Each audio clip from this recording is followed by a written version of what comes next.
Hey guys, it's Peter from Dragon's Lair here, and today I have another Lorcana budget deck list for you.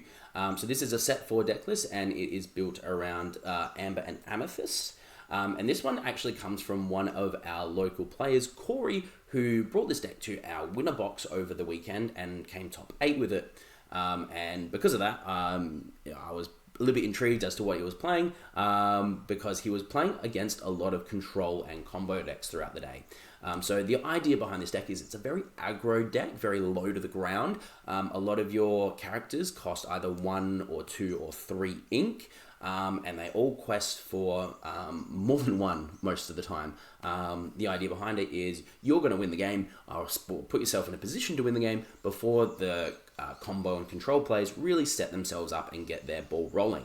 So as you'll see, we've got a bunch of 1 and 2 drop characters that really put the pressure on early against your opponent. You've got Pascal as a one-of, but we do have more of the Maleficent biding her times, Lilo making a wish, Wendy darling, talented sailor, and the key thing about all 3 of those cards is that they either cost 1 or 2 and they quest for 2.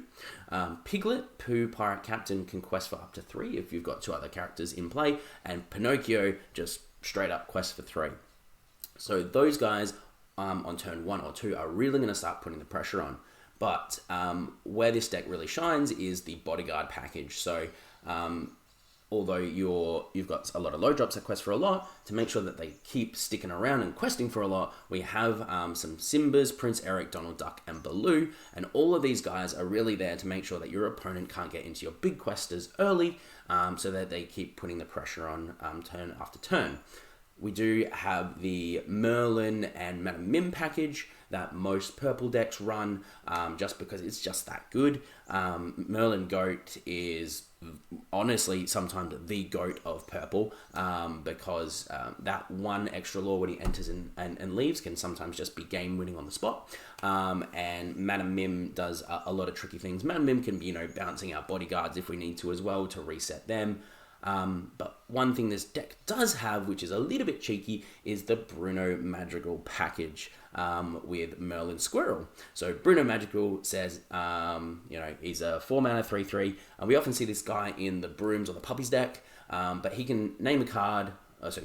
You exert him, you name a card, and if you reveal the top card of your deck, and if it's the right card that you've named, you gain 3 lore. So it's a cheeky way to get a lot of extra lore. Now, we do have a lot of Merlins and a lot of Madam Mims in the deck, which is good. We can name those if we don't have something to set this up, but the Merlin Squirrel can actually set this up to guarantee the 3 lore, because when he enters and leaves, you can look at the top deck and the top card of your deck and decide to put it on top or bottom.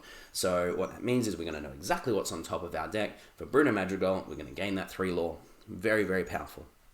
Now, because we are a creature deck, one thing that does make our day really, really bad is board wipes and removal. So one of the ways that we mitigate that is by using this card here, the Bare Necessities. So the Bare Necessities says, chosen opponent reveals their hand and discards a non-character card of our choice. So if we're playing this on turn 2, we might be able to take out the key Brawl from our red player, or a Be Prepared, or a Grab Your Sword. So this card is very, very powerful if timed correctly. It can protect our whole board if we need it to. We do have a couple of copies of Friends on the other side to make sure that we have some card draw in the mid to late game, because we are just going to be, playing cards on curve every turn. So we are going to run out of cards in our hand really quickly. We do have other couple of really quick cards, just 1 or 2 ofs, just to maybe get us over the line in some games. So we have the Sorcerer Spellbook here, which says tap, pay 1 ink, gain 1 lore. So as an item, it's hard for a lot of your opponents to interact with this. So mid to late, if we're just trying to get that last 6, 7 lore to get over the line, that can come in really handy. And 99 Puppies does a great job of, once we've even got 2, 3, 4 characters out, 5 ink to gain 1 extra lore whenever they quest is really, really, really powerful. That can turn, a board state that looks, okay, into a board state that wins you the game on the spot. Now, this deck does have 2 cards in it of the same type that are a little bit on the pricier side and a little bit on the harder to get side. And that is the Queen's Castle. Queen's Castle says at the start of your turn, each character that is here draws you a card, and it gains you 2 lore passively. This card is really, really, really important to help you get some card draw in the mid to late game, and passive lore as well. This card is banish on sight for most other decks against you. So it is powerful, but if you can't get your hands on it, then you might be able to fill out the deck with those last 2 slots with maybe some more friends on the other side, or the 99, another copy of 99 Puppies. So if you can find it, great. If you can't, you do have some alternatives.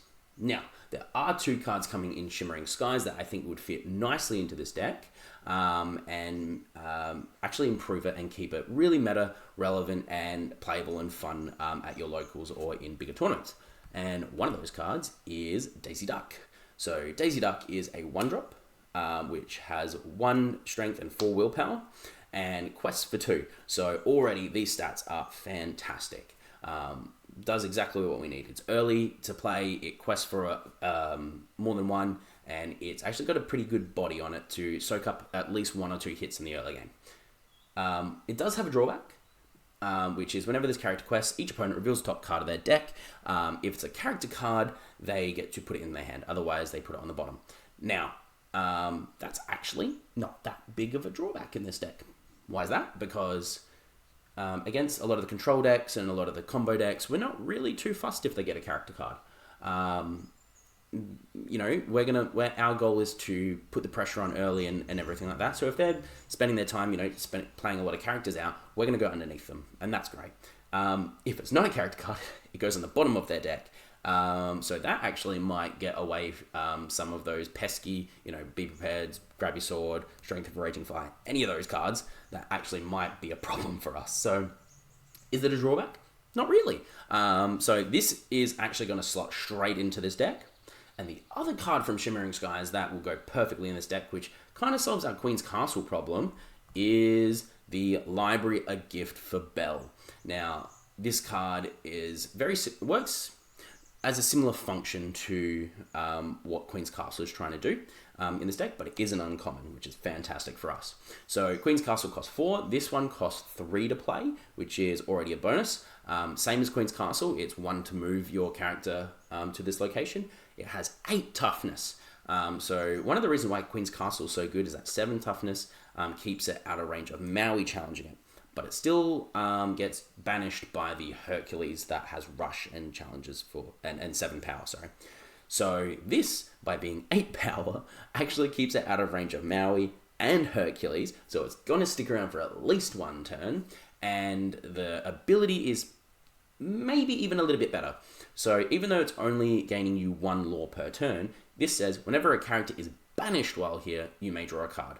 So where Queen's Castle draws you cards every turn for each character that's there, this is going to draw you a lot of cards when your characters are all banished here. So this is a little bit better when your opponent drops their Be Prepared, or their Grab Your Sword, or the big board wipes to clear off all of your little guys. If you've got them over at the library, you're going to draw a bunch of cards, refill your hand to be able to keep playing on and push for that win. So this is the deck list. I will put it into the description of the video and a link to here as well. Have some fun with it. It's a great pick, I think, for some bigger tournaments at the moment, or even into set 5, where we're still seeing a lot of control decks, and you want to get underneath them and be able to really quest really fast and not let them do their thing and get their combos off. So awesome. If you have any comments, love to hear them, and if you want to see more of this content, let us know. Awesome. Cheers, guys.